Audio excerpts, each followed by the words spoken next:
আপনি বর্ডারে বাস করছেন আর আপনি সরকারকে গালি দেন, সরকারকে দোষী করেন। জানেন, ধর্মের প্রতি আগ্রহ, ধর্মের প্রতি ভালোবাসা, বর্ডারে বিএসএফদের কাছে যাবেন। বাংলাদেশ ভারত নিয়ে যে মিথ্যাচার করছে, কে একজন কলকাতায় দাঁড়িয়ে একটা নেতা বললে ঢাকা থেকে 1000 রিস্কা নিয়ে বেরিয়ে গেছে কলকাতা দখল করবে। গাঁজা খেয়ে বলছে, আর যারা ওই দিক থেকে বলছে তারাও গাঁজা খেয়ে। আচ্ছা, রিস্কা নিয়ে কোনো দেশ দখল করা যায়? কথা বলে না?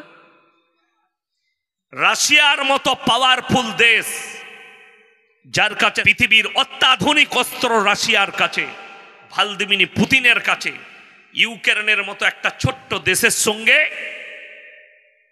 আজকে 300 কতদিন পেরিয়ে গেল যুদ্ধ, এখনো শেষ করতে পারেনি। শুধু সে নয়, চেচনিয়ার যোদ্ধাকে নামিয়েছে। পৃথিবীর সব থেকে খুঙ্খার যোদ্ধা হচ্ছে, মিলিটারি হচ্ছে চেচনিয়া, যারা রক্তর হুলি খেলে। চেচনিয়া একটা মুসলিম রাষ্ট্র, তারা এমন একটা মিলিটারি, তাদের ফোর্স আছে, যে কোনো দেশের হয়ে তারা যুদ্ধে নামে। তাদেরকে ভাড়া করলেই যুদ্ধই যাবে। আগে দেখবেন লেটেল পাওয়া যেত, আমাদের দেশে লেটেল পাওয়া যেত না মারামারি করার জন্য। আমাদের বাচ্চারা জানে, মানে লড়াই করার জন্য একটা বংশের সঙ্গে একটা বংশের লড়াই হচ্ছে, লোক ভাড়া করে আনতো মারামারি করার জন্য। এই রাশিয়ার পাশে চেচনিয়া একটা ছোট্ট রাষ্ট্র, কিন্তু তাদের যে মিলিটারি আছে, এরা পৃথিবীর সব থেকে খুঙ্খার, রক্তর হুলি খেলে দেয়। এদেরও প্রায় 20,000 যোদ্ধাকে নামিয়েছে ভ্লাদিমির পুতিন, তাতেও হয়নি। উত্তর কোরিয়ার কিছু যোদ্ধাকে নামিয়েছে, রক্তর হুলি খেলো ইউক্রেনের সেনাদের, তারপরও এখনো ইউক্রেনকে দখল করতে পারেনি। আর কোন পাগল ছাগল বলছে যে রিস্কা নিয়ে ঢাকা থেকে এসে কলকাতা দখল করবে? কত দুঃখের বিষয়। আর আমাদের বর্ডারে যেদিকে সেনা রেখেছি, সেনারা যিনারা আছেন তারা ওইখানে বসে বসে চা খাবে আর তারা ঢুকে পড়বে। এই দিক থেকে যে বলছে সেও গাঁজা খেয়ে, ওদিক থেকে যে বলছে সেও গাঁজা খেয়ে। আর এই মিথ্যা অপপ্রচার রিপাবলিক টিভি, আমি কালকে বলেছি, আজকে আবার আপনাদেরকে বার্তা দিচ্ছি, হে আমার যুবক, হে আমার যুবতী, হে আমার মুসলমান ভাই যাদের কাছে মোবাইল আছে, রিপাবলিক টিভি এই চ্যানেলটাকে মুসলমানদের বয়কট করা দরকার। সবাই করবেন? জোরে বলুন ইনশাল্লাহ। এদের প্রতিনিয়ত কাজ ইসলামের বিরুদ্ধে, কোরআনের বিরুদ্ধে এদের সম্প্রচার করা, ইসলামের বিরুদ্ধে বিদ্বেষ উগলে দেওয়া।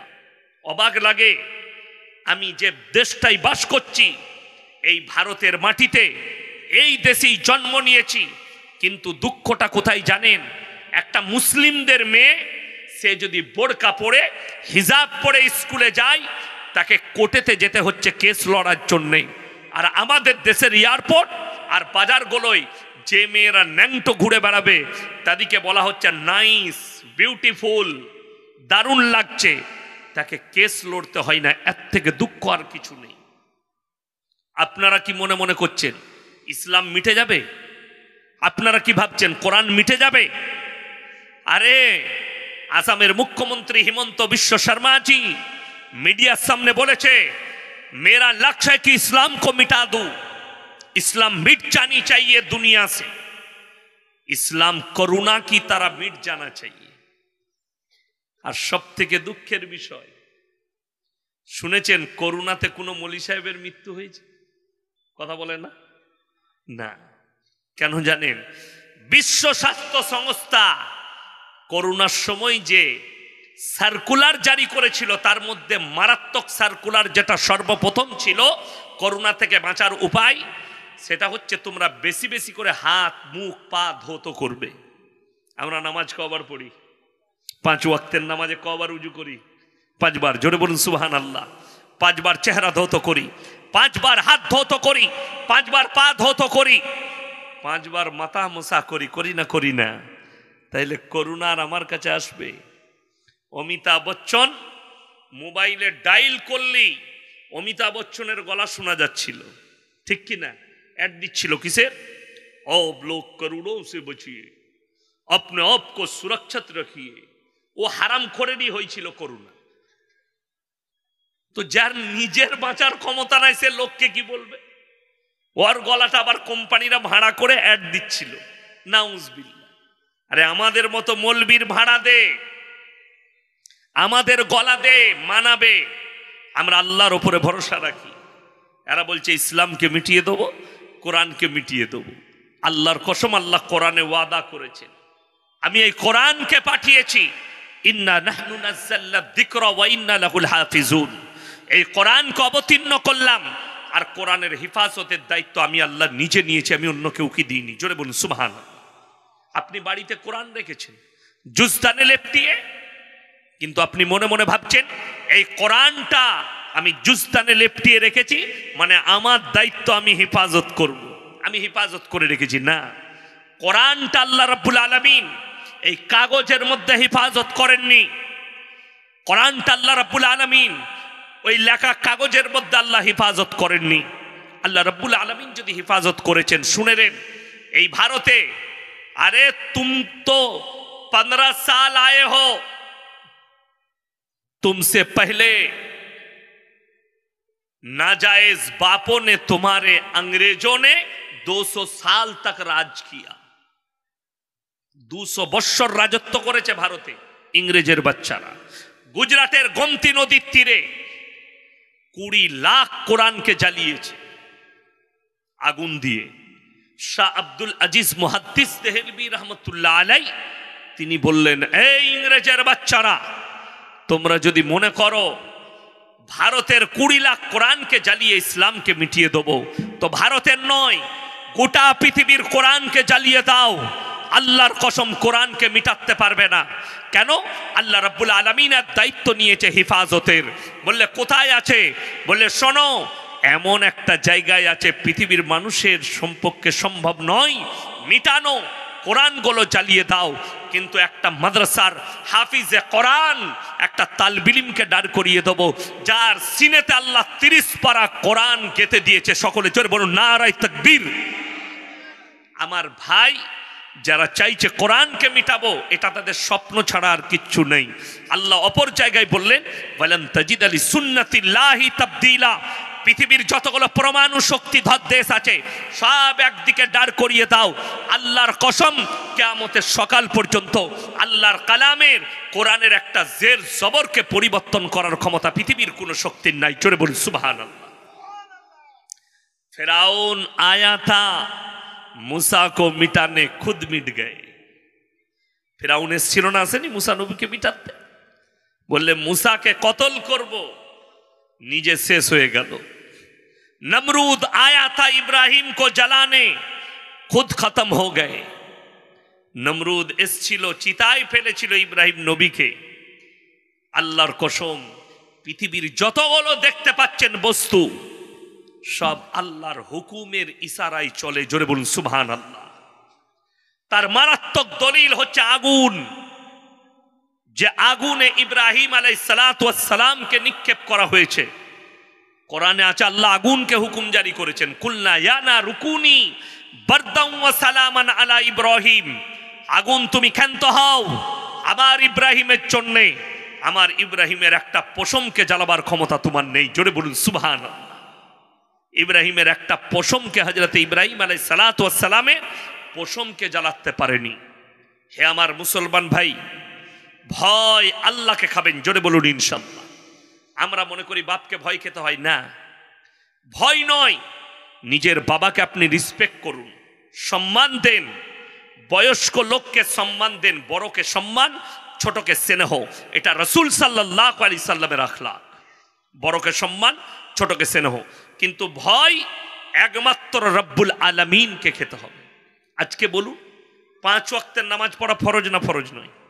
কথা বলে। আর আমি চ্যালেঞ্জ ছুড়ে বললাম, গোটা চাপড়া থানায় 80% লোক বেনামাজি। ঠিক বললাম না ভুল বললাম? অথচ আপনি জানেন 5 ওয়াক্তের নামাজ পড়া ফরজ। এখন আমাদের ইমাম সাহেবরা, মৌলী সাহেবরা, নামাজিরা কোন লোককে নামাজের জন্য বলে। সকালবেলায় চায়ের দোকানে মুসল্লিরা চা খাচ্ছে, কিছু বেনামাজি আছে, ভাই তুই তো ফজরের সময় আছিস বাজারে চায়ের দোকানে, তো ফজরের নামাজটা পড়তে পারিস?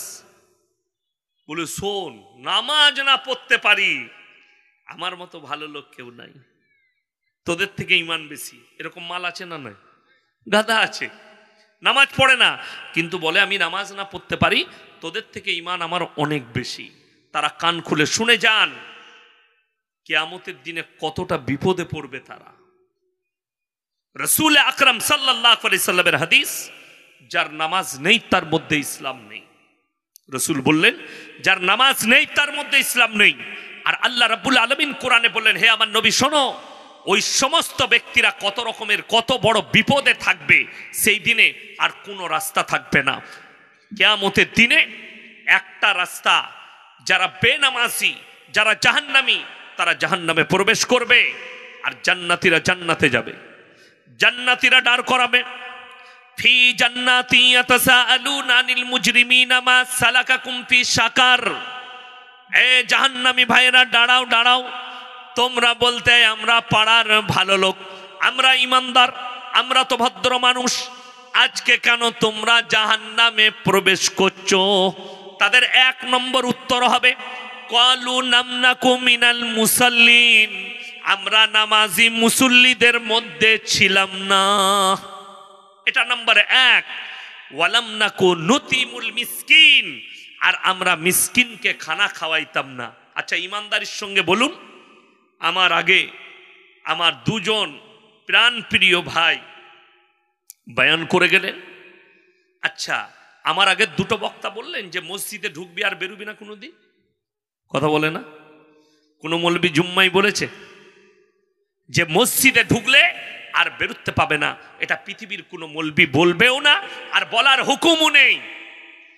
আল্লাহ রাব্বুল আলামিন দেখবেন, আমাদের কিছু লোক আছে চায়ের দোকানে হারাম করে 3 ঘন্টা আড্ডা মারে, নামাজের জন্য বলবে সময় তো হচ্ছে না ভাই, ঠিক কি না? কথা বলেন, এরা কত বড় নির্বোধ। চায়ের দোকানে 3 ঘন্টা আড্ডা মারবে, 5 মিনিট নামাজের সময় লাগবে, 10 মিনিট খরচ, অথচ নামাজ পড়ে না। মসজিদের সামনে চায়ের দোকানে বসে আড্ডা মারছে, অথচ মসজিদে প্রবেশ করে না। মারাত্মক ব্যাপার এটা। তারা কিয়ামতের দিনে জাহান্নামে যাবে, তারা উত্তর দেবে জান্নাতি দিকে, আমরা নামাজি মুসল্লি ছিলাম না। এটা নাম্বার 1। কত মারাত্মক ব্যাপার। আর আপনি মনে করেছেন আমাদের দেশের লোকের প্রবলেম কি জানেন? নামাজ পড়ে না, রোজা রাখে না, দিনদার নয়, পরেজগার নয়, তাকওয়া নেই। তার কারণ একটাই, ই জানে যত রকমের পাপ করবি কর, চিন্তা নাই, মরে গেলি হুজুর মিলাদ পড়িয়ে জান্নাতে দিবে। কথা বুঝতে পারেন? আমাদের দেশে মিলাদ হয় না? হয় না? হ্যাঁ, আমাকে দাওয়াত দিলেন, একজন ধরেলেন চাপড়া গেছে কিংবা কৃষ্ণনগর থেকে বাড়ি ফিরছে বাইকে, 4 বোতল মদ খেয়ে বাড়ি ফিরছে, অ্যাক্সিডেন্ট হয়ে মারা গেল। আহা, জানাজা হলো, মাটি হয়ে গেল। এরপর ইয়াসিন ভাইকে দাওয়াত দিয়েছেন, বললে হুজুর আমার ছেলের জন্য মিলাদ দেবো। আমি এলাম, দেশি মুরগি দিয়ে ভাত আর পরোঠা আর পোলাও আমি খেলাম। এরপরে দোয়া করছি, আল্লাহ ভাই সাহেব অ্যাক্সিডেন্ট হয়ে মারা গেছে, তুমি তাকে জান্নাতুল ফিরদাউস দান করো, শহীদের মর্তবা দিয়ে দাও। এরপর মিলাদ শেষ হলো, টাকা দিচ্ছে আমাকে, হুজুর 5,000 টাকা রাখুন। হ্যাঁ বাপ, কি করে মারা গেছিল বাপ তোমার ছেলে? হুজুর বদমাস ছিল, 4 বোতল মদ খেয়ে। তোবা তোবা, কাকে জান্নাতে দিলাম বে আমি?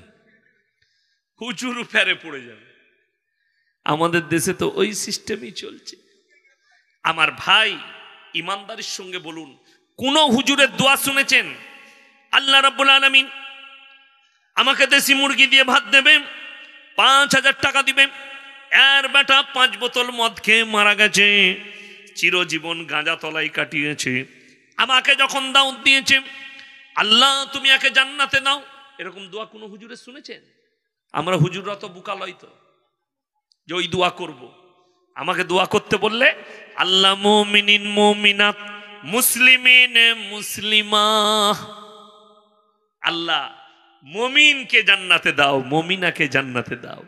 আমরা কোনোদিন বলবো না আর যদি আপনার মনে মনে হয় যে কোনো হুজুর আছে বেনামাজিকে মাতালকে মদের ভাঁটিতে জীবন কাটিয়েছে জান্নাত পেয়ে যাবে, ইমানদারির সঙ্গে ভাবুন, দলিল দিচ্ছি।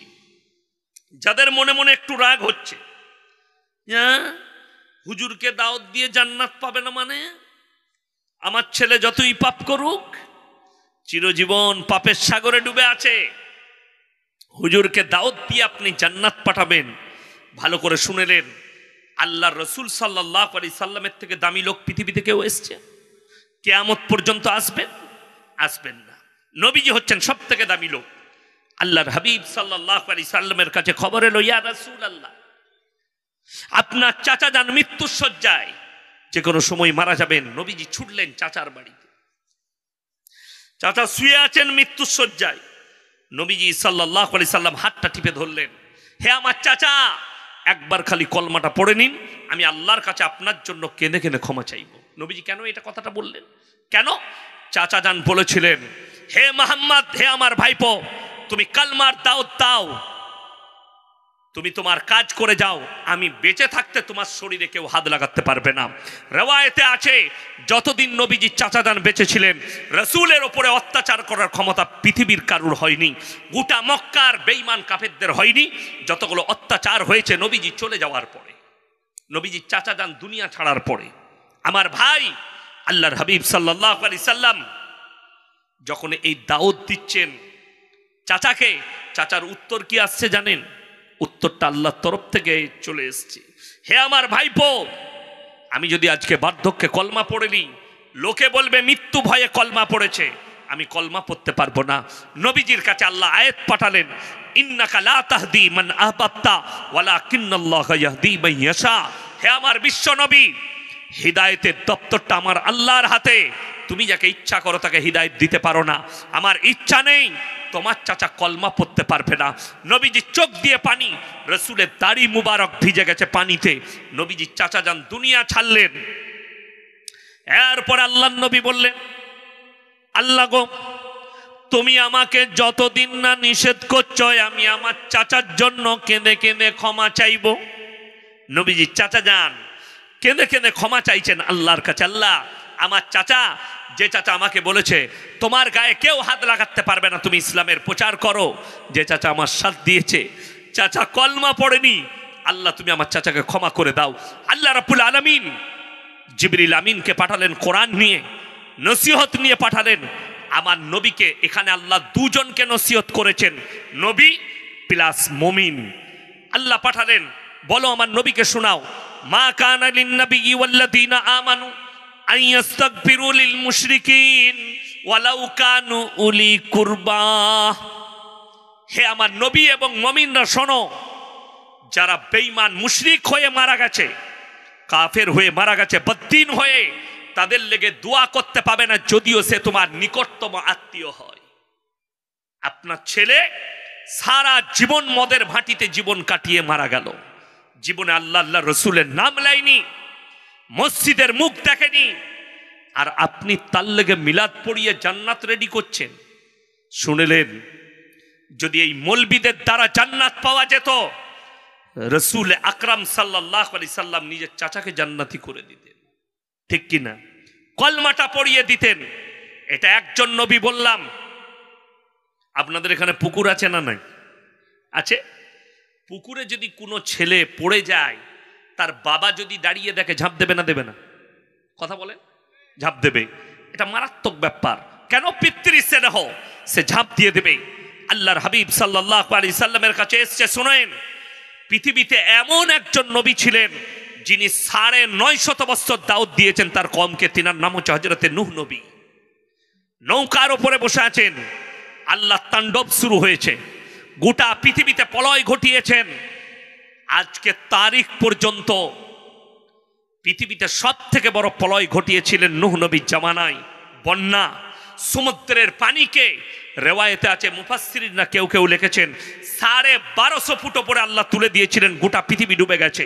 নূহ নবী নৌকার উপরে, তার উপরে যারা বিশ্বাস করেছে তিনারা আছেন, এবং সব জীবজন্তু পশু পক্ষী জোড়া জোড়া আছে। এত বড় নৌকা বানিয়েছিলেন। আমার ভাই, নূহ নবী দেখতে পাচ্ছেন সকাল হয়ে গেছে, তাণ্ডব করতে করতে চোখে দেখতে পাচ্ছেন আমার ছেলে কেনান ডুবে মারা যাচ্ছে। আল্লাহর কাছে দোয়া করে বসলেন, লা আসিমাল ইয়াউমা মিন আমরিল্লাহ, আল্লাহ এটা আমার ওরসজাত পুত্র, তুমি একে রক্ষা করো। আল্লাহ ধমক দিলেন, লামিনাল খাসিরিন, হাত নামাও, যা আমাকে মানেনি, আমার নবীকে মানেনি, আমার দ্বীনকে মানেনি, তার জন্য তুমি আমার কাছে আবেদন করতে পাবে না, দোয়া করতে পাবে না, তা না হলে তোমাকেও ক্ষতিগ্রস্তদের মধ্যে ফেলে দেবো। নূহ নবীর হাত নেমে গেল। ইমানদারির সঙ্গে বলুন, আল্লাহ যদি নবীকে পয়গম্বরকে বলে তুমি দোয়া করতে পাবে না সেই শয়তানের জন্যে যে আল্লাহকে তার রসুলকে বিশ্বাস করেনি, আপনি ভেবে দেখুন আপনার ছেলে গাঁজায়, মদে, নাস্তিকতায়, কুফরিতে জীবন কাটিয়েছে, আর আপনি বলছেন হুজুর দোয়া করেন। তোমার বিবেককে জিজ্ঞেস করো, আমি বলবো না। যদি বিবেকে বাধা লাগে আপনার সন্তানকে দ্বীনি শিক্ষা দেন। সবাই হাত তুলে বলুন আজ থেকে নামাজ কাজা করবো না, জোরে বলুন ইনশাল্লাহ। নামাজের মারাত্মক ফায়দাটা শুনেলেন। প্রত্যেকটা মুসলমান ভাই মা বোনকে বলছি, নামাজের দারুণ ফায়দা, যেটা মারাত্মক ওষুধ হচ্ছে পাপের। পাপের মারাত্মক ওষুধের নাম হচ্ছে নামাজ। কোরআন বলেছে যে যতগুলো দুনিয়াতে পাপ আছে তার সব থেকে মারাত্মক ট্যাবলেট আর ওষুধ হচ্ছে ইন্না সলাতা তানহা আনিল ফাহশাই ওয়াল মুনকার। নিশ্চয় নামাজ এমন একটা ইবাদত, মানুষ যখন আল্লাহর সামনে দণ্ডায়মন হবে, নামাজ পড়বে, মানুষকে অশ্লীল কাজ থেকে সরিয়ে ভালো কাজের দিকে নিয়ে যাবে। আচ্ছা বলুন তো, একটা মৌলী সাহেব কখনো টাসের আড্ডায় বসতে পারবে? একটা নামাজি ব্যক্তি পারবে? মদের আড্ডায় বসতে পারবে নামাজি ব্যক্তি? আমাদের মতো মৌলবি না। নামাজ বাধা দেবে, দাড়ি বাধা দেবে, আপনার তাকওয়া আপনাকে বাধা দেবে। এই তুমি নামাজি, তোমার এই জায়গায় বসা যাবে না। এই তুমি ইমানদার, তোমার এই জায়গায় বসা যাবে না। তাহলে বুঝতে পারছেন নামাজ কত দামি জিনিস, দাড়ি কত মারাত্মক জিনিস, আপনার লিবাস কত মারাত্মক জিনিস, ইলম থাকা, দ্বীনি শিক্ষা থাকা কত মারাত্মক জিনিস। গোটা পৃথিবীর বেঈমান কাফেরদের মেহনত শুরু হয়েছে মুসলমানদের ইমানকে ধ্বংস করে দাও। তারা নিজেদেরকে মুমিন বলে। ওই জন্য আজকে এই ভারতে যদি 30 কোটি মুসলমান থাকে, 10 কোটি মুসলমান নামে মুসলমান আছে, তাদের মধ্যে ইমান নেই। যদি সমীক্ষা করা হয়, কেন? তারা বেঈমান কাফেরের আকলাকে ডুবে গেছে, বেঈমানদের আকলাককে নিজের মনে করেছে, কাফেরদের আকলাককে নিজের মনে করেছে। ওই জন্যে আজকের যুগে আমার আব্বা 55 বছর জলসা করেছে, কারুর বাপের আপনার বাপদাদাদের হিম্মত হয়নি যে মৌলবীকে স্টেজে প্রশ্ন করেছে যে হুজুর বলবেন পুজোর প্রসাদ খাওয়া যাবে কিনা, দুর্গা উৎসবে যাওয়া যাবে কিনা, এই প্রশ্ন আসেনি। আজকে মারাত্মক দুঃখ লাগছে, আজকের মুসলমান আমাদের মতো মৌলবীকে ফেরানোর জন্য ফোন করছে, প্রশ্ন দিচ্ছে যে আমাদের অনুষ্ঠানে যাওয়া যাবে কিনা। যারা বলছে, যে মৌলবীরা কাটসাট বলছে না যাওয়া যাবে না, হারাম, তাদেরকে মারাত্মকভাবে কিছু শিক্ষিত যুবক গালি দিচ্ছে। কেন? এই মৌলবীরা হচ্ছে সম্প্রীতি নষ্ট করার মালিক।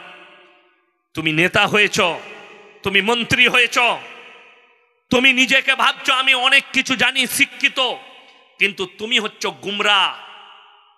যেহেতু সম্প্রীতিটা অনুষ্ঠানে যাওয়ার উপরে নির্ভর করে না, তার ধর্মের অনুষ্ঠানে গেলেন, এটা নয়।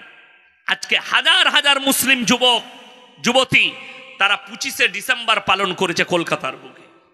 আপনাকে দেখি ক্রিসমাস, মেরি ক্রিসমাস। আপনারা কি মনে করছেন এই দিনটা ঈসা নবীর জন্মদিন? খ্রিস্টানরা পালন করে না, ওরা পালন করে খ্রিস্টানরা এই দিনে আল্লাহ বাচ্চা জন্ম দিয়েছে। জোরে বলুন নাউজুবিল্লাহ। এইটা হচ্ছে তাদের উদ্দেশ্য। আপনি কি বিশ্বাস করেন একটা মুসলিমের বিশ্বাস যে আল্লাহ বাচ্চা জন্ম দিতে পারে? কথা বলে না, বিশ্বাস নেই।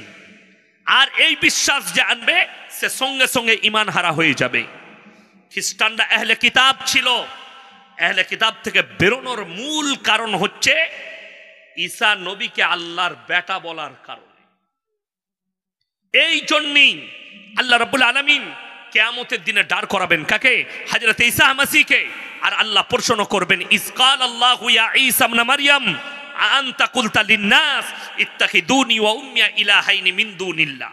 হে ঈসা, তুমি কি বলেছিলে তোমার কমকে আল্লাহ ছাড়া আমি আর আমার মা আরো দুটো আল্লাহ? ঈসা নবী বলবেন ক্বালা সুবহানাক, আল্লাহ যে কথা বলার আমার হক নেই, অধিকার নেই, আমি কেমন করে বলতে পারি? আর আমি যদি বলতাম ইন্নাকা আনতা আল্লামুল গুয়ুব, আপনি আলিমুল গায়ব, আপনি সবই জানতেন। আল্লাহ বলবেন আমি সব জানি। এদিকে বিশ্বাস স্থাপন করানোর জন্য দাঁড় করিয়েছি হে আমার ঈসা, তাদেরকে জাহান্নামের রাস্তা দেখানো হবে আর বলা হবে তোমরা যাদেরকে আল্লাহ বলে দাঁড় করিয়েছিলে, যাদের কাছে ভালো মন্দ চাইতে, আজকে কেন তারা উপকারে আসছে না? আমার ভাই, আমার মা বোন যারা মনে করছেন এই জানুয়ারি মাস চলছে, ঠিক কি না কথা বলে, হাজার হাজার ভারতের মুসলিম যুবক যুবতী পরিবারকে নিয়ে, কেউ তাদের বংশকে নিয়ে, কেউ বন্ধু বান্ধবকে নিয়ে এরা 1 জানুয়ারি পালন করছে। তার সঙ্গে মদের বোতল। আরে হারামখোর, ফিস্টি করা যদি হালাল হতো আমরা মৌলবীরা আগে করতাম। কথাটা ঠিক কিনা কথা বলেন? আমরা আগে করতাম। আচ্ছা, আপনারা ইমানদারির সঙ্গে বলুন তো, আরবির প্রথম মাসের নাম কি? মুহররম মাস। আচ্ছা, এই আলেম উলামার যারা স্টেজে আছেন ইনাদিকে একটু জিজ্ঞেস করুন যে মুহররম মাসের ফজিলত কোরআনে হাদিসে এসছে কিনা?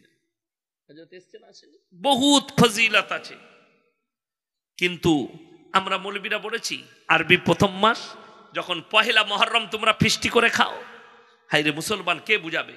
যদি বলেন নিষেধ কোরআনে কোথায় আছে, অনেকজন বলবেন কোরআন হাদিসে নিষেধ কোথায় আছে। আপনি আলেমের কাছে যাবেন, বাড়িতে মানে কোরআনে পাবেন না। ভালো মাদ্রাসায় যাবেন, খোসবাগ মাদ্রাসায় চলে যাবেন, সকালবেলায় গিয়ে যিনি তফসির পড়ায় তার কাছে যাবেন, যে কোরআনের তফসির কে পড়ায় তেনার কাছে।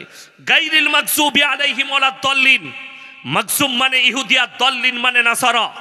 এই দুটো দলই পদভ্রষ্ট আল্লাহ কোরআনে বললেন সূরা ফাতিহায়, এবং এদের যারা অনুসারী হবে তারাও পদভ্রষ্ট হয়ে যাবে। আপনার 1 জানুয়ারি 25 ডিসেম্বর খ্রিস্টানদের বেঈমান কাফেররা ঠান্ডা মাথায় আপনাকে এই পরবে যুক্ত করে নিল, আপনি বুঝতেই পারেননি। এই আলেমরা চিনেন পৃথিবীর সব থেকে দামি মুফতি এখন, তেনার নাম হচ্ছে মুফতি তাকি উসমানী, পাকিস্তান।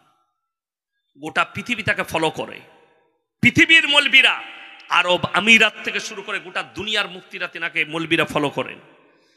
তিনি কিছুদিন আগে বক্তব্য দিয়েছেন, ভাই पूरे आलम में क़यामत से पहले हराम औलादों से भर जाएंगे और इसको रोका नहीं जाएगा, क्योंकि मुसलमान तो अपने रसूल और कुरान के वसूल से हट चुका है। मुसलमान तो आलिम के साथ सोहबत नहीं रखते। আপনার সোহবত, আপনার উঠা বসা একটা আলেমের সাথে, একটা ইমামের সাথে, একটা নামাজির সাথে নেই। যদি আছে কার সঙ্গে? বেঈমান কাফের ইহুদি নাসারাদের সঙ্গে। আপনি নিজেকে মডেলিং বলছেন, শিক্ষিত বলছেন, ওরা কত সূক্ষ্ম মিজাজে আপনার দ্বারা পাপ করাচ্ছে আপনি অনুভবও করতে পারবেন না। তারা আমাদের ছেলে মেয়েকে কিভাবে পাপ করাচ্ছে আপনি অনুভব করতে পারবেন না। তারা নাম দিয়েছে 14 ফেব্রুয়ারি ভ্যালেন্টাইন ডে। এটা স্কুল কলেজের ছেলেরা জানে। কাজ হচ্ছে জিনা করা, নাম দিয়েছে ভ্যালেন্টাইন ডে, যাতে এদের বাবা মারা এরা যেন বুঝতে না পারে। তারা নাম দিয়েছে চকলেট ডে, কাজ হচ্ছে জিনা করা।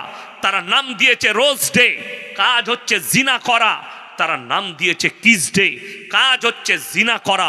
এগুলো ঠান্ডা মাথায় মুসলিম যুবক যুবতীকে এরা জিনায় লিপ্ত করছে, অথচ এগুলো এক একটা জিনা। হে আমার স্কুল কলেজের যুবক যুবতী, তোমরা স্কুলে যাও এপ্রিল ফুল পালন করতে।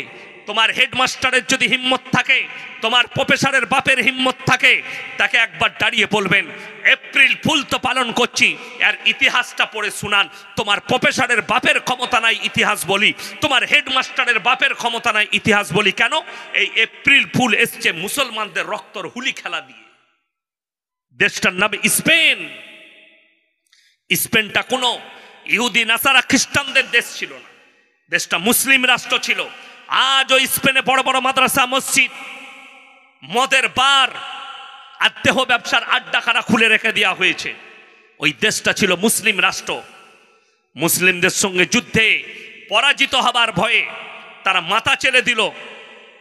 তারা বললে যুদ্ধ না করে আমরা একটা নিজেদের মধ্যে মীমাংসা করে নেব। মুসলমানরা দিলে ভালো, মন থেকে বিশ্বাস করে মীমাংসায় বসলো। এই ইহুদি নাসারা খ্রিস্টানরা চারিদিকে ঘেরে নিয়ে মুসলমানদের রক্তর হুলি খেলে দিল। মুসলমানদের কাছে অস্ত্র নাই, আর তারিখটা ছিল 1 এপ্রিল। আর খ্রিস্টান ইহুদিরা বললে নাসারারা, আজকে তারিখ থেকে আমরা আজকে মুসলমানকে ঠকিয়েছি, পৃথিবীর মানুষের রগে রগে ঢুকিয়ে দাও এই ঠকাঠকির পরবটা। আপনি আপনার ইতিহাস জানেন না। যতগুলো মুসলিম ছেলে এই এপ্রিল ফুল পালন করেন, এরা হচ্ছে ইসলামের দুশ্মন। যদিও তোমার বাবা মা তাহাজ্জুদ গুজার হয়, কিয়ামতের দিনে তুমি পদভ্রষ্টদের দলে দাঁড়াবে, বেঈমান কাফেরের দলে তোমাকে দাঁড় করানো হবে। এটা কেউ ভাববেন না আমার বাপ মুমিন, আমার বাপ হাজী সাহেব, আমি যতই পাপ করি আমি আমার বাপের বদৌলতে জান্নাতে যাব। তাহলে শুনে নাও, কোরআন দলিল, নবীদের থেকে দামি লোক কেউ এসছে? পৃথিবীতে কোনো মলবি মুল্লা পীর ফকির, কোন নবী পাইগাম্বারের শুধু দূরের কথা সাহাবীদের পায়ের ধুলোর সম্পর্ক হবে না, সমতুল্য হবে না। আপনি অবাক হবেন, দুঃখ লাগবে আপনার শুনে। দুজন নবী পাইগাম্বার, মায়েরা ভালো করে শুনবেন, এটা আপনাদের জন্যে। দুজন নবী, দুজন পাইগাম্বার, আল্লাহ তাআলা তাদেরকে জাহান্নামে দিবে, দুজন নবীর বিবিকে। কোরআন আল্লাহ স্পষ্ট লাকির টেনে দিয়েছেন, এটা আর ফিরবে না। ফিরাউন জাহান্নামী না জান্নাতি? কথা বলেন। জাহান্নামী, তার বিবি আসিয়া জান্নাতি। আল্লাহ ঘোষণা করে দিয়েছেন, কোরআনে লাকির টেনে দিয়েছেন। কিন্তু আসিয়া জান্নাত পাবে, আসিয়ার ক্ষমতা নাই তার স্বামী ফিরাউনকে জান্নাতে নিয়ে যায়। দুজন নবীর সম্পর্কে আল্লাহ নবীজিকে বললেন, হে আমার নবী শোনো, আমার দুজন হাবিব পয়গম্বর। দারাবাল্লাহু মাসালাল লিল্লাযীনা কাফারু ইমরাআতা নূহিন ওয়া ইমরাআতা লূত কানাতা তাহতা আবদাইনি মিন ইবাদিনা সালিহাইনি ফাকানাতাহুমা ফালাম ইউগনিয়ানহুমা মিনাল্লাহি শাইয়্যা ওয়া কিলা আদখুলান নার মা'আদ দাখিলিন। আমার দুজন উলুল আজম নবী, হাবিব পয়গম্বর নূহ নবী আর লূত নবী, দুজনের বিবিকে জাহান্নামে দেব, তারা নবী হওয়ার পরেও আটকাতে পারবে না।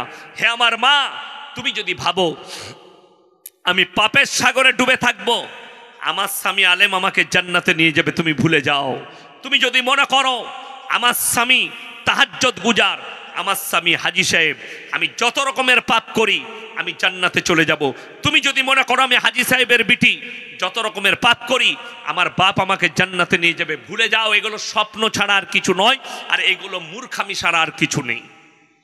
যদি জান্নাত মানুষ তার বাপের দ্বারা, মায়ের দ্বারা, বিটির দ্বারা যদি কেউ জান্নাত পেত, বেটার দ্বারা, নূহ নবীর বিবি জান্নাতি হতেন। পয়গম্বর নূহ নবী নিজের সন্তানকে কলমা পড়িয়ে দিতেন। আল্লাহর হাবিব সাল্লাল্লাহু আলাইহি সাল্লাম চাচা জানকে কলমা পড়াতেন। হিদায়েতের মালিক আল্লাহ, জান্নাত জাহান্নাম। আপনি যদি জান্নাতের কাজ করেন, কোরআনে স্পষ্ট আছে, এখানে কোনো দলের নাম করেননি আল্লাহ তাআলা, এখানে কোনো নবী পয়গম্বরের নাম করেননি। আল্লাহ বলেছেন মান আমিলা সালিহান ফালিনাফসি ওয়া মান আসআ ফাআলাইহা। পৃথিবীর যে বা যাহারা ভালো কাজ করবে আমি আল্লাহ তাদেরকে পুরস্কৃত করব, যে বা যাহারা খারাপ কাজ করবে আমি আল্লাহ তাদেরকে তিরস্কৃত করব। এটা কোরআন।